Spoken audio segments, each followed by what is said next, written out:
On the 21st of August, 1974, Elaine Oswald made a visit to the doctor's office in a small town not far from Manchester in the north of England. Oswald had a slight pain in her side, but she was hoping to go into work later that day. Oswald had never met this particular doctor before, and he was only a few years older than she was. She was only 25. He had spectacles and the kind of big brown beard that was fashionable at the time. The doctor couldn't have been friendlier or more accommodating. He sat beside her, not over on the other side of a big desk, and he told her she might have kidney stones. He prescribed some strong painkillers and suggested she go home and rest. "Leave your door unlocked," he said. "I'll come round after my morning clinic has finished and do a blood test." Later that day, he stopped by. His wife and son were in the car outside, he said. Just a quick jab with a needle to draw the blood, and he'd be on his way. The needle slid into her arm.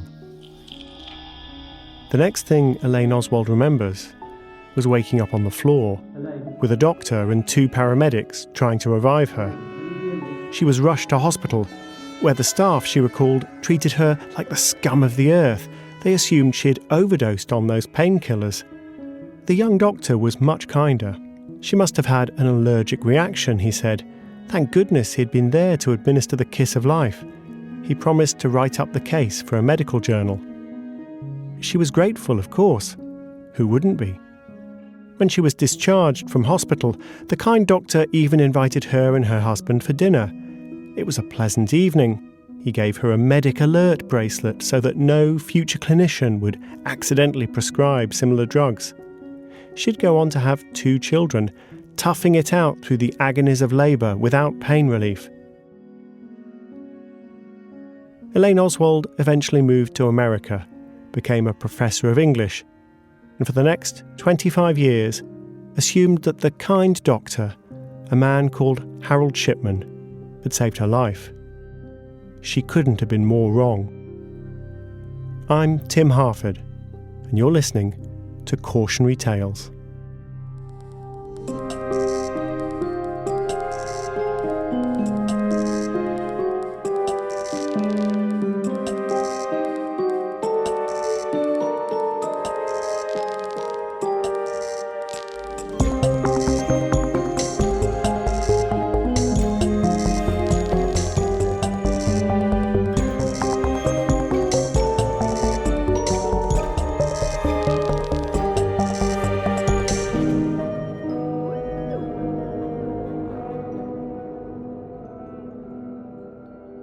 It took 25 years for the world to realise that Harold Shipman was not the kindly doctor who believed in his patients while others treated them badly, not the bold lifesaver who'd leap to administer the kiss of life, not the caring man who'd go the extra mile to visit his patients at home rather than drag them into the clinic.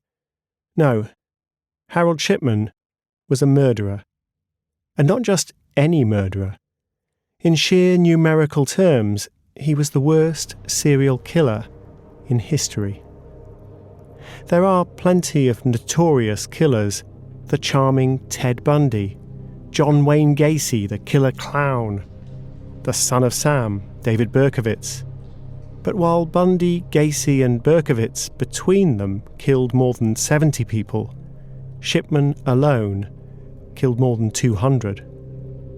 Often his victims would be people living by themselves, elderly but in perfectly fine health.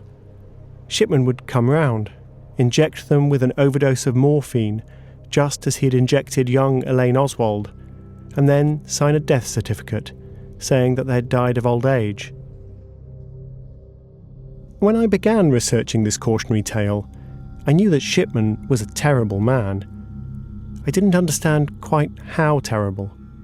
I vaguely had in mind a doctor who started down this path by easing the deaths of patients who were in pain and terminally ill, and then got carried away. But the truth is so much more horrible than that. Shipman would kill healthy people. Then, to explain their deaths, he'd say they'd been drug addicts. He'd retrospectively tamper with their medical records and leave the bereaved families bewildered. More than once, he killed someone in his clinic, then would claim they'd died of heart failure. He may have killed a severely disabled 4-year-old girl. When one middle-aged man, Jim King, was misdiagnosed with cancer, Shipman intercepted the letter from the hospital with the good news that he was cancer-free after all. Shipman supplied Jim with morphine, got him hooked, and watched as Jim lost his job and pawned his possessions. Meanwhile, Shipman skimmed off some of that morphine and used it to murder Jim King's own father. Why did he do it? Plenty of people have speculated, but nobody knows. One doctor, an expert witness at Shipman's trial, mused that while some doctors would relax from the stresses of the profession by playing a round of golf, Shipman seemed to relax by murdering his patients. Shipman, who killed himself in prison, never offered an admission of guilt, let alone an explanation.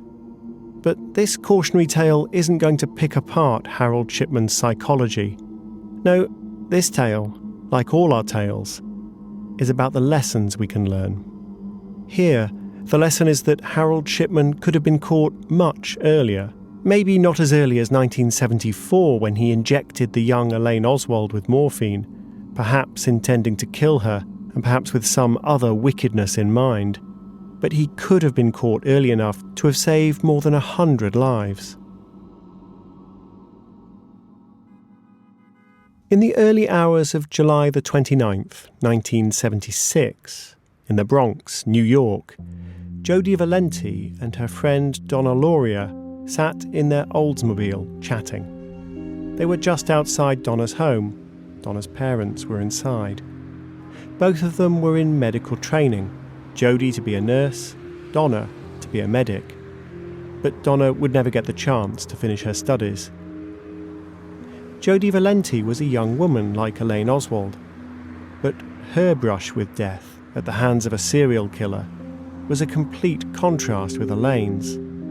As Jody and Donna were talking, a man walked up, pulled out a pistol, and shot them both. Donna Lauria died instantly. Jody Valenti took a bullet in her leg, and she survived. She was, of course, traumatised, and she obviously understood quite how close she had come to death. Unlike Elaine Oswald, she didn't spend the next 25 years believing that her attacker was a hero who'd saved her life.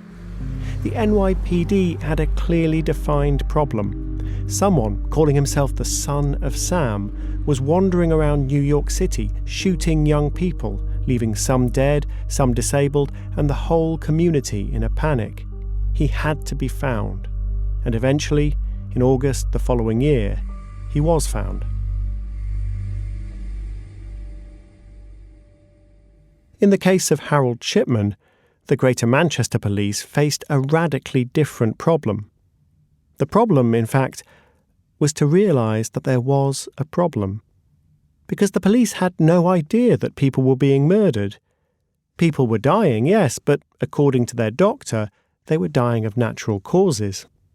The deaths were a surprise to friends and family. Most of the time, the victims weren't seriously ill, just old and alone. In the morning, they would be pottering around, catching the bus or dropping in on a neighbour, in good shape and fine spirits. And in the afternoon, dear, kind Dr. Shipman would come by on a routine visit, and, according to Dr. Shipman, well, he'd find them dead. Dead of old age, he would often write on the death certificate, even though doctors would normally be more specific. And while their friends and relatives were shocked, they weren't shocked enough to call the police. As far as the police were concerned then, there was nothing to investigate. Sarah Marsland died on the 7th of August, 1978, at her home in Hyde, a small town near Manchester. Harold Shipman was her doctor. He had moved to Hyde in 1977. By coincidence, that was about the time my own family moved to the area. I was 4 years old. I'm so glad I never came any closer to his orbit. We can't be absolutely sure that Sarah was one of Shipman's victims because nobody even suspected that a crime had been committed until more than 2 decades after she'd died. But the circumstantial evidence is this. Although Sarah Marsland seems to have had no particular health complaint, Harold Shipman came to see her, uninvited and unannounced. While he was there, she died. It wasn't unusual for Shipman to visit patients for no particular reason. He did it all the time, and they loved him for it. A good, old-fashioned, hard-working doctor, they said. Someone with all the time in the world for his patients.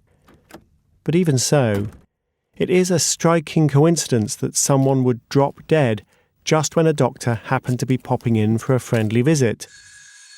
One physician later testified that this was the sort of coincidence that might be a once-in-a-lifetime experience for a family doctor. But for Harold Shipman, it seemed to happen every few weeks. Nevertheless, nobody raised the alarm about Sarah Marsland at the time. And why would they raise the alarm? She was in her 80s, and her own doctor had declared that she'd died of coronary thrombosis. The situation didn't seem out of the ordinary. A few years before Sarah Marsland's death, 2 psychologists, Daniel Kahneman and Amos Tversky, began investigating patterns in the way we make judgments. One pattern that they discovered helps to explain why nobody suspected Dr. Shipman for a very long time. That pattern is known as the representativeness heuristic, a habit of mind that leads us to sort a situation into strange or unremarkable, depending not on the true likelihood, but whether it matches our existing mental groupings. For an example of the representativeness heuristic, consider the following description of a person. He's called Jeff. Jeff is 40 and very good looking. He works out, practices yoga, and is a vegetarian. When he was a teenager, Jeff was a movie buff, and he also took the lead role in the school play. He's always been extroverted.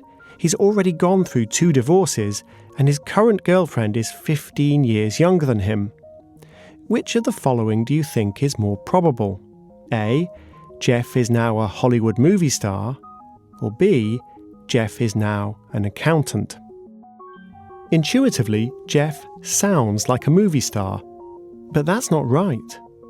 There are just a few dozen genuine movie stars in Hollywood, while there are well over 1 million accountants in the United States.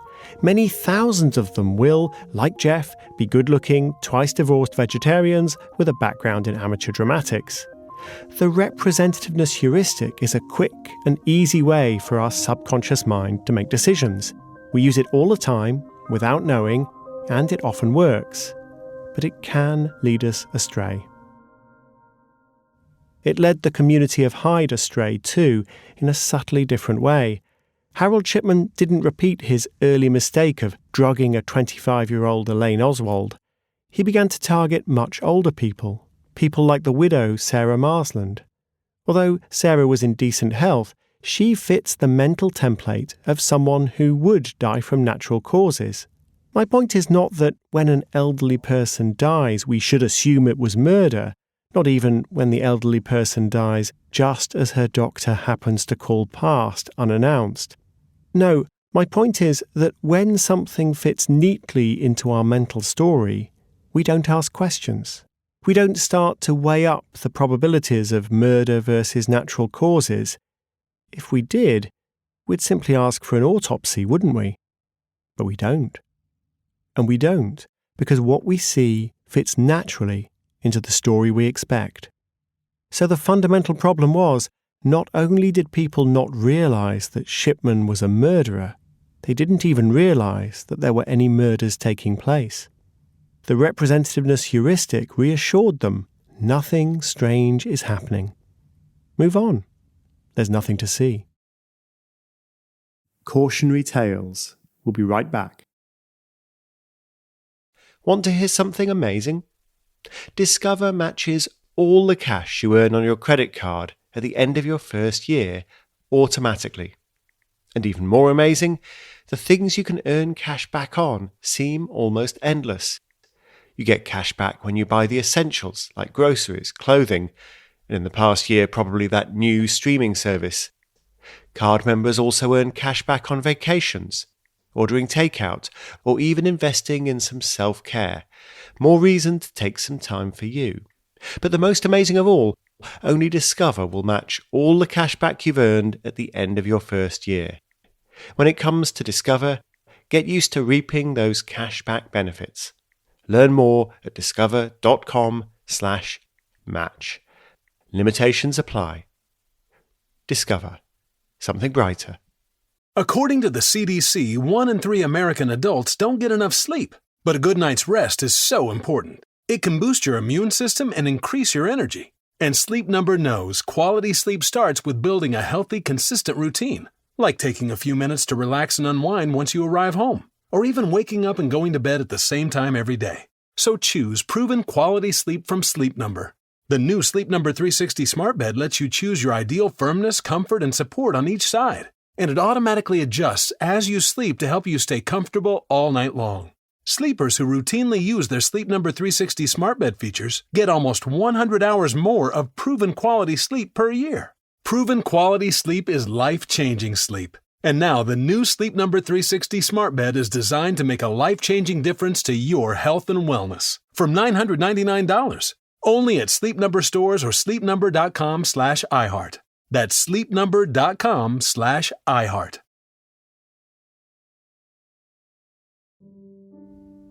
Shipman murdered people with lethal doses of morphine, which left no obvious trace unless there was an autopsy. But why would there be one? The representativeness heuristic tells us nothing strange has happened. Shipman would sign the death certificate himself to certify death from old age or heart failure. No need to call the ambulance, he'd say. Too late. No need to call the police. He could deal with the necessary paperwork himself. Again and again, Harold Shipman murdered people in their own homes. And again, the friends and the family of the victims did not realise that a crime had been committed. Indeed, many people were grateful to Shipman, glad that in their final hours the patients had had the close attention of the doctor they adored. Not everyone felt that way. In 1994, for example, Alice Kitchen died suddenly at the age of 70, a few hours after seeing her son and appearing to be in good health. Dr. Shipman told her family that he'd called in to visit her, that she'd clearly suffered a stroke, but that she'd refused to go to hospital as he had suggested. It was a cruel lie, and an arrogant one. Alice Kitchen's family decided against making a formal complaint, but they were angry. They thought Shipman was guilty of negligence. In their book about Shipman's crimes, Prescription for Murder, the journalists Brian Whittle and Jean Ritchie muse on the nature of the murders and the people who died. Their ages meant that the deaths would not make any statistician raise an eyebrow. 70, 74, 69, 83, all within the range that death comes. The deaths would not make any statistician raise an eyebrow. It seems an uncontroversial phrase. After all, elderly people die all the time, don't they? But it's quite wrong. The representativeness heuristic is soothing us into keeping our eyebrows unraised. But statisticians don't use the representativeness heuristic. They use the data. And any statistician given a look at the statistics behind Harold Shipman's clinical practice would have raised more than an eyebrow. They would have raised the alarm. Professor Sir David Spiegelhalter is one of the UK's foremost statisticians. He's a brilliant communicator of statistical ideas and the author of a great book, The Art of Statistics. David was asked to provide advice to the commission set up after Shipman was jailed, invited to answer the obvious question, could Shipman have been stopped sooner? And to David Spiegelhalter and the other statisticians considering the problem, that answer was, of course he could have been stopped. All you had to do was look at the numbers in the right way. Interrogating statistics to set our alarm bells ringing was an idea developed by the Allies during the Second World War. At Columbia University, New York, the great Hungarian mathematician Abraham Wald was working on military mathematics, and he developed what he called sequential testing.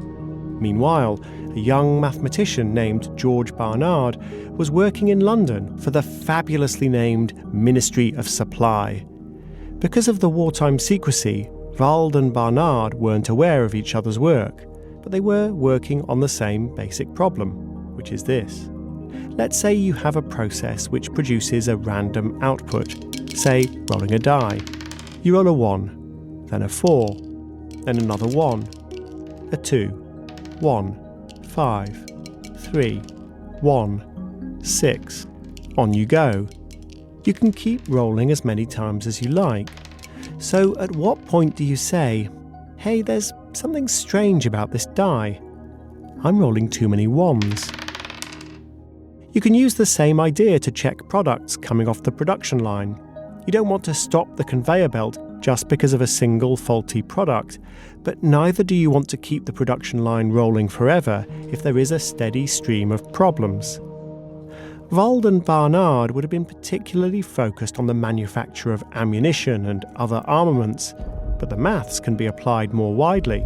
Sample some cookies to check whether they have enough chocolate chips in them, or check the strength of condoms by inflating them to see if they stand up to the strain.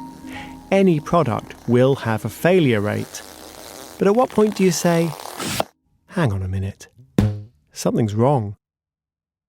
David Spiegelhalter and his colleagues told the Shipman inquiry that looking for suspicious patterns in medical records was fundamentally similar to looking for suspicious patterns in dice rolls, or cookies, or condoms. You might want to make some adjustments for the mix of cases.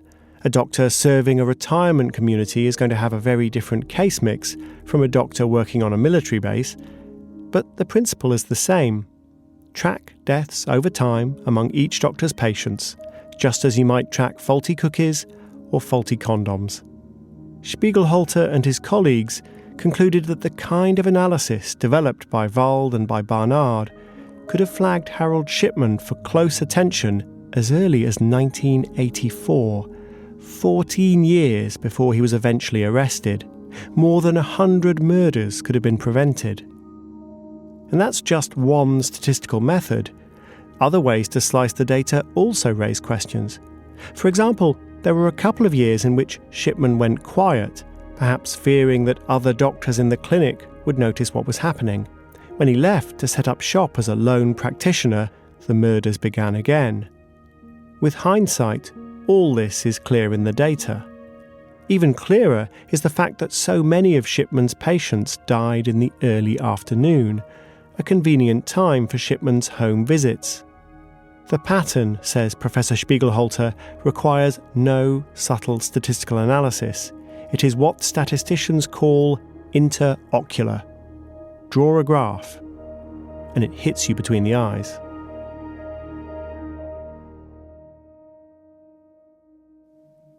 Not all statistical anomalies result from foul play, of course. David Spiegelhalter told me about one doctor who had a truly extraordinary number of deaths on his watch, even more than Harold Shipman, but there was an innocent explanation. While Shipman's patients had often died suddenly, this doctor had been treating terminally ill patients. He'd gone to great lengths to ensure they were able to die at home rather than spending their final hours or days in hospital. As a result, the doctor ended up signing a large number of death certificates. But statistical analysis isn't designed to prove guilt. It's designed to focus attention. Close inspection of this doctor's work revealed a person who upheld the highest standards of the medical profession. Close inspection of Harold Shipman's practice would have revealed the appalling truth. A forensic analysis of his medical record keeping, for example, would have shown him backdating entries to invent medical problems after the fact. And a single autopsy of one of the patients would have revealed the lethal doses of morphine. All it would have taken was someone to pay attention, and a simple analysis of the numbers would have shown them which doctor to pay attention to. But given just how simple this statistical exercise would have been, given how many lives it would have saved, and given the fact that we didn't actually do it, I have a question. What else are we missing? Cautionary Tales will return in a minute. Hey, I'm Andy. If you don't know me, it's probably because I'm not famous. But I did start a men's grooming company called Harry's. The idea for Harry's came out of a frustrating experience I had buying razor blades. Most brands were overpriced, overdesigned, and out of touch. At Harry's, our approach is simple. Here's our secret. We make sharp, durable blades and sell them at honest prices for as low as $2 each. We care about quality so much that we do some crazy things, like buy a world-class German blade factory. Obsessing over every detail means we're confident in offering a 100% quality guarantee. Millions of guys have already made the switch to Harry's, so thank you if you're one of them. And if you're not, we hope you give us a try with this special offer. Get a Harry starter set with a 5-blade razor, weighted handle, shave gel, and a travel cover, all for just $3 plus free shipping. Just go to harrys.com and enter 4444 at checkout. That's harrys.com, code 4444. Enjoy! Upwork is the world's largest remote talent platform. Devs, designers, writers, strategists, you name it. Find, hire, and pay all in one place. Whatever skills your scope demands, Upwork is how. Need to find coders outside your area code? An SEO specialist for 6 weeks? Or a UI designer through December? Pros available short or long term. One time or as often as you need them. And they're proven, rated, and reviewed. When you need in-demand talent on demand, Upwork is how. The health authorities in the UK believe they now have statistical alarm bells that would ring if another Harold Shipman comes along. But what other stories are hiding in plain sight? In 2014, Anne Case and Angus Deaton were spending the summer together in a cabin in Montana. Case and Deaton are married. Both are respected economists, and they had both become deeply interested in the growing problem of suicide among middle-aged white Americans. To put that problem into context, they decided to compare suicide to the more traditional forms of death, such as heart disease and cancer. We went to the Centers for Disease Control, downloaded the numbers, and made the calculations. They write in their new book, Deaths of Despair and the Future of Capitalism. To our astonishment, it was not only suicide that was rising among middle-aged whites. It was all deaths. Not by much, but death rates are supposed to fall year on year, so even a pause was news, let alone an increase. We thought we must have hit a wrong key. The constantly falling death rates were one of the best and best established features of the 20th century. The finding was right there in the data. But nobody, it seems, had thought to look. We thought we must be wrong because someone would know about it. But they weren't wrong. They were just ignored. The New England Journal of Medicine didn't want to publish the results. The Journal of the American Medical Association rejected us so quickly, we thought it was an auto-reply because we'd used the wrong email address. Case and Deaton broadened and deepened their scrutiny of the numbers. Suicide was up. So was chronic liver disease, a sign of alcoholism. Even more dramatically, deaths from poisoning were up. Poisoning sounds melodramatic, like the cause of death in an Agatha Christie story, but it usually means a fatal overdose of alcohol or drugs, often opioids, such as morphine or fentanyl. Once a rare problem, drug overdoses have overtaken lung cancer as a cause of death for 45 to 54-year-old white Americans. And it all happened so quickly. From barely being an issue in the late 1990s to making a major dent in the mortality data just 15 years later. It is an ironic reversal of Harold Shipman's murderous career. Shipman killed vulnerable people with opioid overdoses. In the US, doctors have simply been supplying ever more powerful opioids to vulnerable people. Misery, pain, or sheer accident have done the rest. Put these three causes of death together, suicide, accidental overdoses, and liver disease, and you have a category that Case and Deaton named Deaths of Despair. The toll dwarfs anything that one murderer could achieve. Case and Deaton found there were 158,000 deaths of despair in 2017. That is a similar scale to the first wave of COVID-19 deaths in the US. It was a catastrophe, and it was a catastrophe that should have been plainly visible in the statistics. Yet, somehow, nobody had taken the effort to look.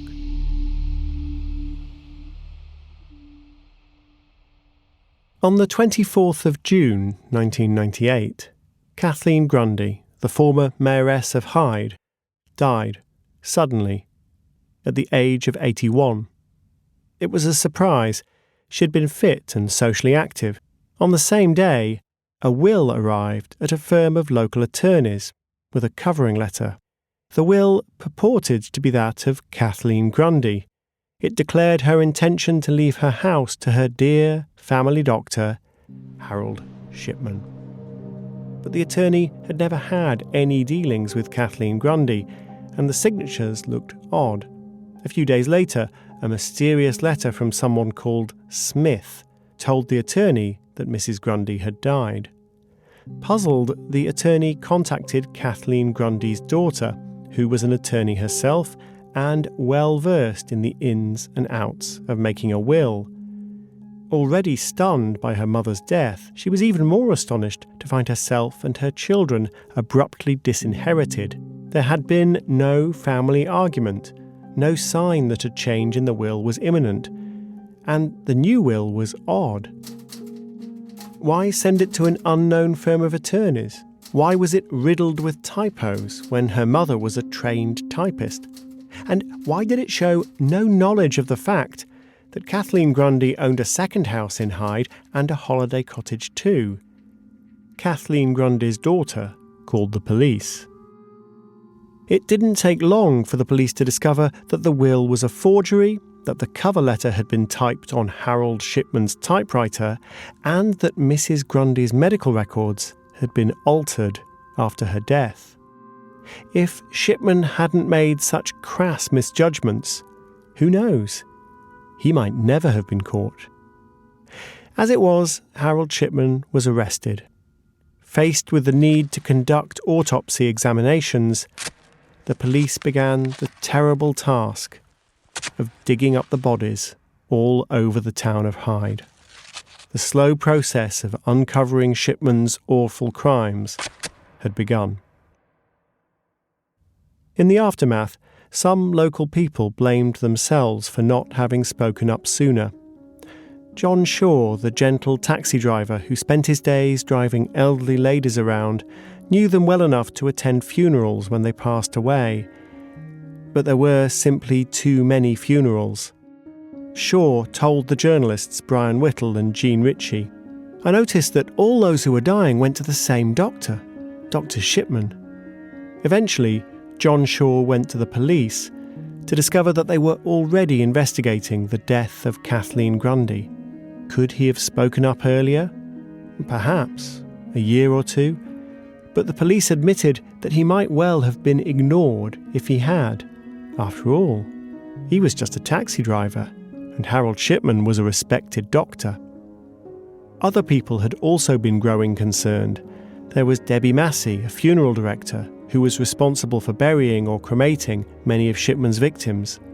There was Linda Reynolds, another local doctor.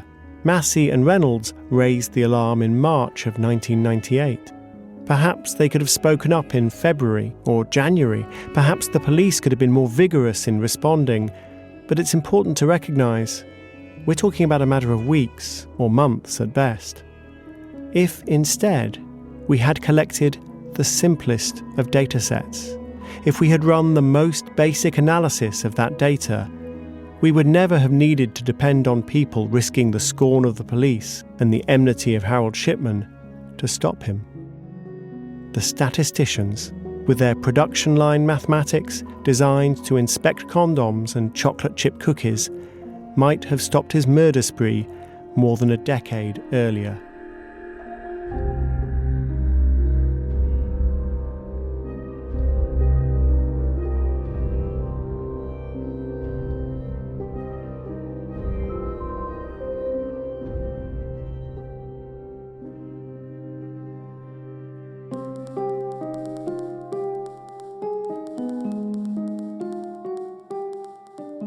essential sources on Shipman's crimes are The Shipman Inquiry and Brian Whittle and Jean Rich's book, Prescription for Murder.